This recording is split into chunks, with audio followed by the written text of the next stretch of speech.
Como pudimos observar, esta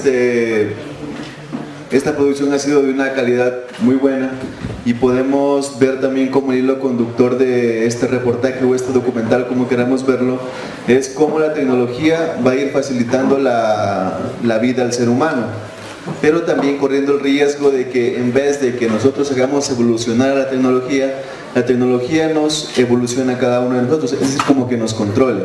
En la producción del video podemos ver, por ejemplo, el uso de primeros planos medios, cortos y largos, por lo que se usan varias entrevistas a varios científicos y versados en el tema. También la iluminación es muy buena porque muestra algo novedoso y significativo en el mundo actual. Y el día de hoy, para analizar un poco más a fondo este documental, nos acompañan tres docentes de nuestra carrera: el licenciado Luis Javier Ontaneda, licenciado Pedro Monteros y el licenciado Lenin Paladines. Bueno, muchas gracias. Un saludo a todos quienes nos siguen a través de la página de Facebook de la carrera de Comunicación Social. Este es el cuarto día de Cineforo, periodismo, comunicación y ciencia en el siglo XXI, y hoy ha tocado la temática de ciencia. La ciencia respecto de, en este caso, de un planteamiento de la posibilidad de que el hombre se encuentre ante un nuevo eslabón de la evolución, si seguimos la parte darwiniana. Y vamos a darle la palabra a Lenin. Así que Lenin, bienvenida. Buenos días y muchas gracias por invitarme a este espacio. La verdad es que el tema que se trabaja hoy es sumamente interesante. Para empezar, yo suelo hacer una pregunta o suelo conversar siempre cuando estoy en las clases y suelo preguntarles a los estudiantes, ¿creen que podemos vivir sin internet? Y después de darles un tiempo para pensar y todo el mundo me dice, sí podemos vivir sin internet. ¿Por qué? Porque nuestras necesidades básicas son comer, vivir y tener un techo y esas cosas. Entonces yo cuando oigo ese tipo de respuestas me río simplemente y les digo, o sea, no tienen idea de cómo funciona el mundo, ¿verdad? Porque es verdad, o sea, es verdad que necesidades como sobrevivir en la naturaleza y tal se pueden ver desde una manera bastante básica, pero cuestiones como el sistema financiero, como el sistema de transporte, como todos los sistemas a los que estamos nosotros acoplados, todos, absolutamente todos funcionan con internet. Entonces, si es que nos imagináramos la hipotética idea de que mañana el internet dejara de existir en nuestro planeta, nuestro mundo o nuestra realidad como la conocemos colapsaría, porque no podríamos manejarnos. Y de alguna manera esta hipótesis o esta suposición viene a ejemplificar la idea de que vivimos en un mundo digitalizado. Tenemos que entender qué cosa es un mundo digitalizado y por qué el documental plantea la idea de que hayamos evolucionado de Homo sapiens a Homo digitalis. ¿A qué te refieres cuando hablas de algo que es digital? La principal diferencia, la diferencia básica entre una cosa que es analógica y una cosa que es digital, es que la cosa digital es una simulación de lo real.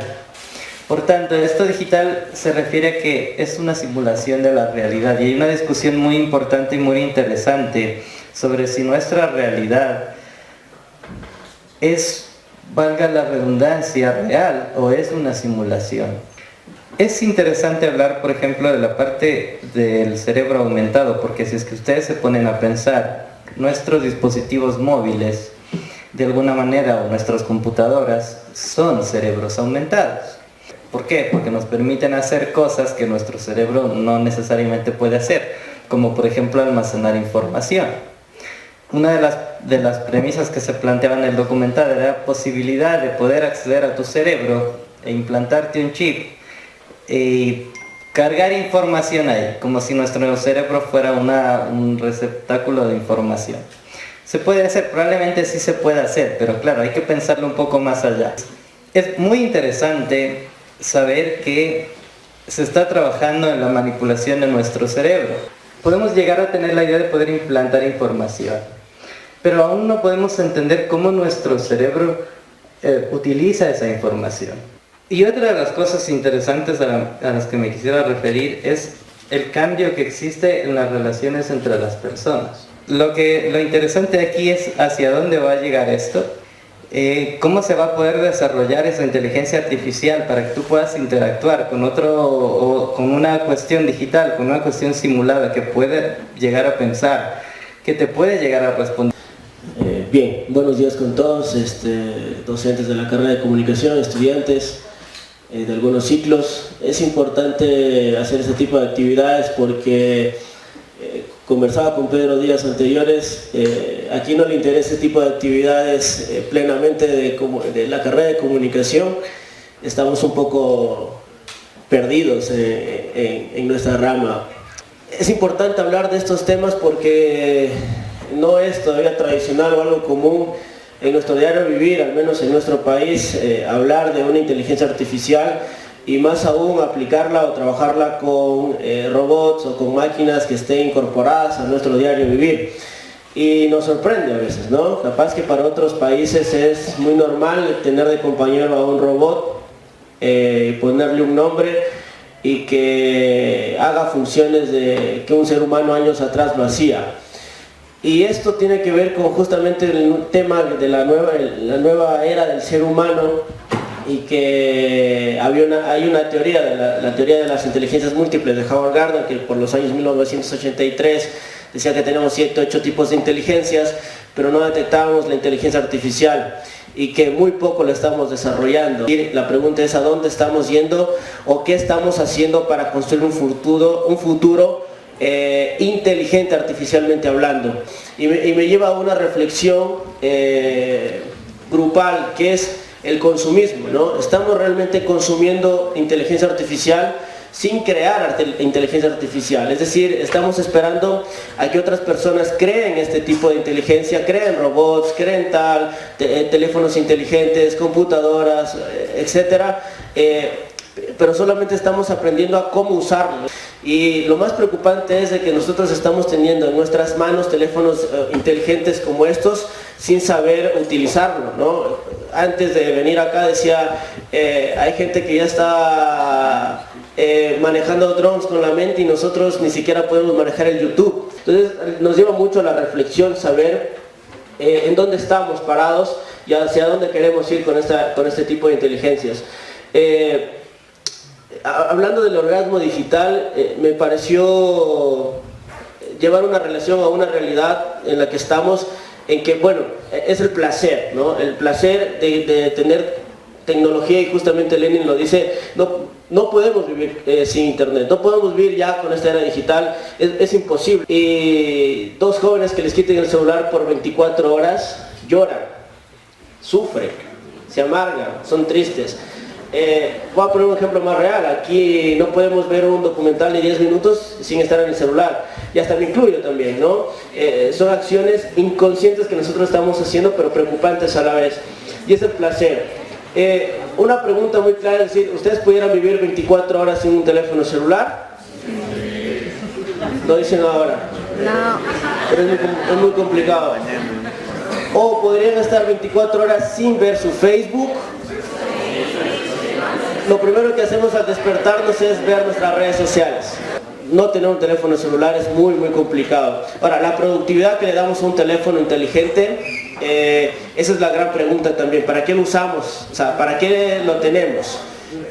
Y muchas de las veces lo único que lo tenemos es para chatear dentro de clases y no hacerle caso al profesor. Es una realidad muy cruda y fuerte, ¿no? General, el 100% no, pero sí hay estudiantes que marcan la diferencia haciendo este tipo de actos que no están de acuerdo. Hubo una película en el año 2002-2003 de Robbie Williams, donde él se convertía, era un robot, en el hombre bicentenario, se llama la película. Sí, es un libro de Asimov también. Sí, es el hombre bicentenario. La trama de la película es de que él, como un robot, quería una persona, pero luego pasan muchos años y como era un robot, de robot se convirtió en una persona propia, con sentimientos y al final de la película muere. Lo que nos diferencia, en fin de cuentas, a los humanos de las máquinas, es que las máquinas todavía no tienen conciencia. Lo que nos diferencia a nosotros de las máquinas es que las máquinas todavía no tienen conciencia. O sea, lo que decía Pedro, no tienen ese libre albedrío de decidir qué hago. Aquí acaba de decir una palabra que es súper importante para este tema tecnológico y es el tema ético, la bioética. Hasta dónde están permitidos los experimentos y hasta dónde se puede llegar y hasta dónde permiten las legislaciones que pueda llegar con ese tipo de experimentación. Creo que es una idea de que en algún momento sí podría ganarnos esta ambición de querer crear algo mejor que nosotros y que pueda llegar a reemplazarnos, a mejorarnos y a oprimirnos, por decirlo así. Mi pregunta es que si esta idea futurista llegase a trascender en el mundo, los robots tendrían un derecho igual que nosotros si es que llegaran a tener libertad. Sí, es una pregunta de bioética al final, porque al final es qué se considera un ser vivo y qué no se considera un ser vivo. O sea, porque en ese punto, en ese escenario, sería considerar como un ser vivo ya Actualmente un robot no es considerado un ser vivo. No es considerado un ser vivo, es una inteligencia artificial. Pero supongo que la legislación de los países más avanzados van a tener que legislar al respecto, debido a que en cierto momento, no sé si se llega a reivindicar como ser vivo, pero sí que sí se van a reivindicar determinados derechos por parte de ese tipo de inteligencia. Verás, la misma pregunta que tú me haces se la hizo Isaac Asimov en 1942 y por eso él creó las leyes de la robótica, que es en lo que se basa mucho de la ciencia ficción posterior. Entonces, la ley de la robótica es, primero, un robot no hará daño a un ser humano o por inacción permitirá que un ser humano sufra daño. Segunda ley, un robot debe obedecer las órdenes dadas por los seres humanos, excepto si estas órdenes entrasen en conflicto con la primera ley. Tercera ley, un robot debe proteger su propia existencia en la medida en que esta protección no entre en conflicto con la primera y segunda ley. Si tú te das cuenta, todas estas leyes son para proteger a los humanos, no a los robots.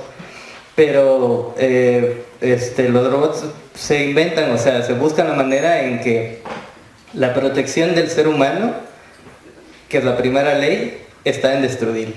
Porque tienen que protegerlo de sí mismo. Porque sí, somos tan así, nuestra sociedad es tan así que se va a terminar destruyendo a sí misma. Y por eso la conclusión del robot es que tiene que proteger al humano destruyéndolo. Y por eso nos gana, con la lógica de los humanos. Sí, bueno, también tiene un punto de que el momento que el robot llega a tener el poder psicotrónico, que es el poder de la mente, es decir, la conciencia, Stone decía que si tan solo pensáramos en todas las acciones que hacemos, el mundo sería distinto, y tiene razón, ¿no? Y esto tiene como un punto de vista si nosotros llegáramos a crearles emociones al robot, va a ser distinto porque hoy en día cumplen órdenes, es decir, tú puedes decirle, oye, pégalo a él y el robot lo va a pegar. Sí, en cambio el ser humano, si una persona te dice a ti, pégalo a él, va a decir, primero, ¿por qué? Y segundo, no, porque es mi amigo, y comienzas a tener respeto y comienzas a generar, no, pobrecito, lo voy a pegar, generas ya conclusiones emocionales o respuestas emocionales que aún el robot no las tiene. Sí, yo quería saber si algún día se van a crear un tipo de comunidades robóticas. Esto viene a que, por ejemplo, existen las comunidades humanas, pero no todos pensamos de la misma manera. O vivimos en un determinado lugar, sí, pero empezó todo por conectar Facebook con Instagram, o Facebook con YouTube, entre las redes sociales, pero ahora podemos conectar un celular a un reloj y el mismo al televisor, a diferentes cuerpos robóticos, se podría decir. Entonces, ¿cuáles serían los beneficios y cuáles los contras de eso? Bueno, comunidades robóticas, creo que estamos un poquito lejos todavía, pero va a haber un día. Pero sí, la incorporación al cuerpo humano de piezas robóticas. Y hay un gran ejemplo, y algunos de ellos son lojanos acá.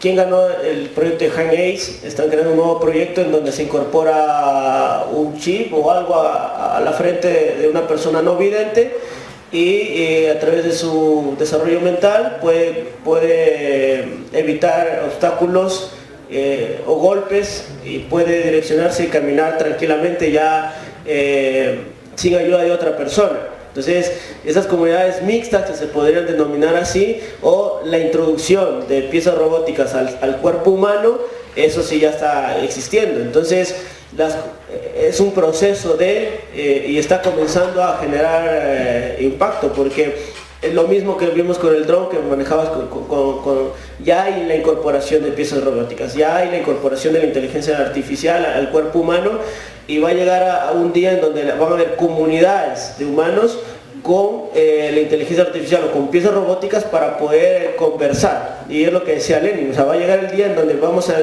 necesitar una aplicación para encontrar relaciones humanas, para encontrar conversaciones. Y es más, hoy en día no solamente esas piezas, lo que yo hablaba del dispositivo móvil, que es el mayor ejemplo, dentro de una conversación de personas tenemos el celular en la mano o estamos chateando y conversando a la vez. Entonces yo creo que ya existe un pequeño paso en donde sí vamos a comenzar a incluir, y después de 10 personas capaz uno va a ser robot y él se va a hacer el punto. Capaz que un ejemplo acá, el moderador puede ser un robot y las 4 o 5 personas que estemos acá, seres humanos, van a opinar.